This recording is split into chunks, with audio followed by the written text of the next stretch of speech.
5 food remedies backed by science.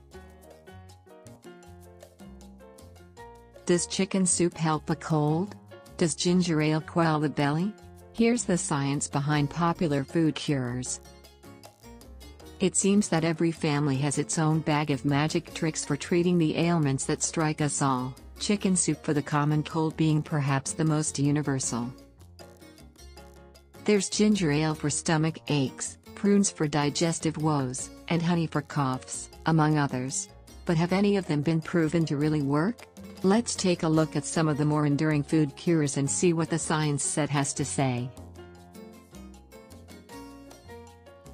Chicken soup for a cold. Leslie Beck, a Toronto-based dietitian and director of food and nutrition at Medcan, writes in the Globe and Mail that there is no evidence to prove that eating chicken soup is effective at treating the common cold. However, she explains that it's not a total bust. She writes, according to a 2000 study from the University of Nebraska, a homemade chicken soup, containing chicken, lots of vegetables, parsley, salt and pepper, was shown to inhibit the activity of inflammation-causing white blood cells in blood samples from volunteers. It was thought that this could reduce the flow of mucus and ease a stuffy nose.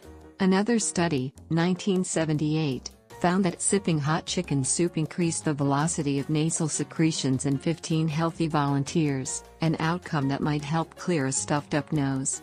However, the effect lasted only 30 minutes and drinking hot water had the same effect. Although when I read that same 1978 study, I see a different conclusion. Hot chicken soup, either through the aroma sensed at the posterior nares or through a mechanism related to taste, appears to possess an additional substance for increasing nasal mucus velocity. Meanwhile, as UCLA notes, according to a 1998 report from Coping with Allergies and Asthma, chicken soup may improve the ability of the tiny hairline projections in the nose, called cilia, to prevent infectious particles from afflicting the body. Even though I don't eat birds, I would say chicken soup has some science in its court. That said, my family makes a spicy vegetable soup with ginger, garlic, chili peppers, and lime that I am sure cures the cold. Honey for coughs. In What Works Best for Kids' Colds? Not Medicine, I wrote about a study showing that honey outperformed the popular cough suppressant dextromethorphan, DM, in treating cough symptoms in children. Dr. Shauna Ying from the NYU School of Medicine says that comfort for sick kids can come in the form of plenty of fluids to keep children well hydrated, and honey for a cough in children over a year old, no honey for babies under a year because of the risk of botulism. Other measures may include ibuprofen or acetaminophen for fever and saline nose drops for congestion. Prunes for regularity. Poor prunes. It was the whole grandma needs prunes for her constipation vibe that necessitated their rebranding as dried plums. But whatever you call them, they are delicious. And guess what? Science backs up their efficacy in helping with regularity as well. Yay, prunes dried plums. A 2014 study found that eating 8 to 10 prunes daily increased stool weight and bowel movement frequency in constipated and non-constipated individuals. For constipation, the authors wrote, prunes appear superior to psyllium for improving stool frequency and consistency. Another study found that for constipation, prunes should be considered as a first-line therapy.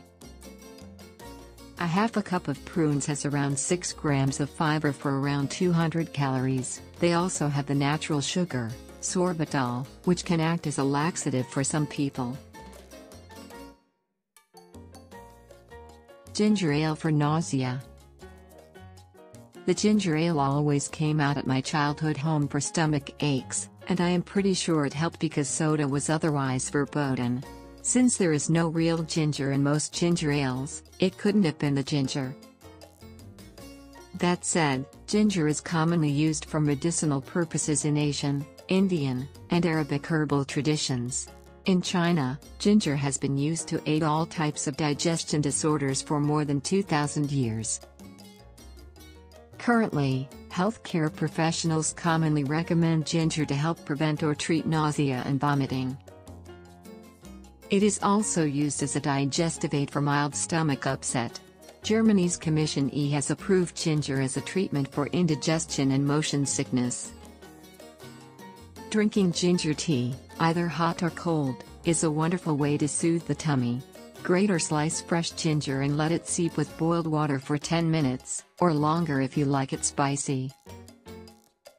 Hot, spicy ginger tea with lemon and honey does wonders for a stuffy nose as well. Not sure science has looked into that one, but it definitely offers at least some temporary relief. Also, here's how to make homemade ginger ale with real ginger, 8 homemade alternatives to unhealthy soda. Lavender to induce slumber.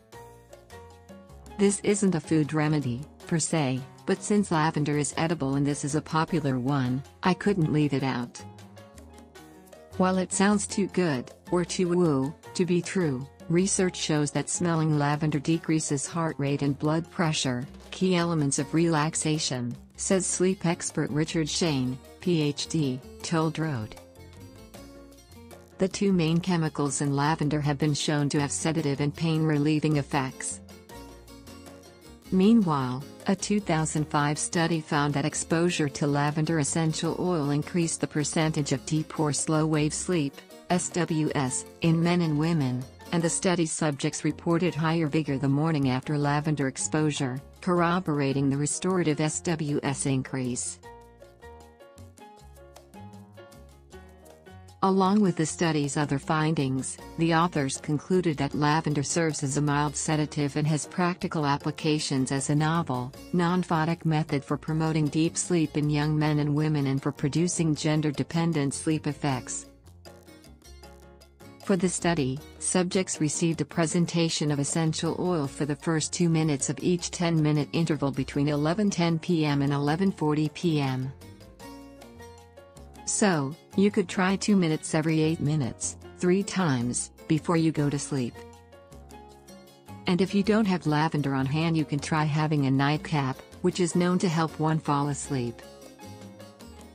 The only problem is, science says it will make sleep during the second part of the night harder. Thanks for watching. Please support us with like the video. If you like videos about natural healthcare, please subscribe to our channel. Have a great time. See you soon.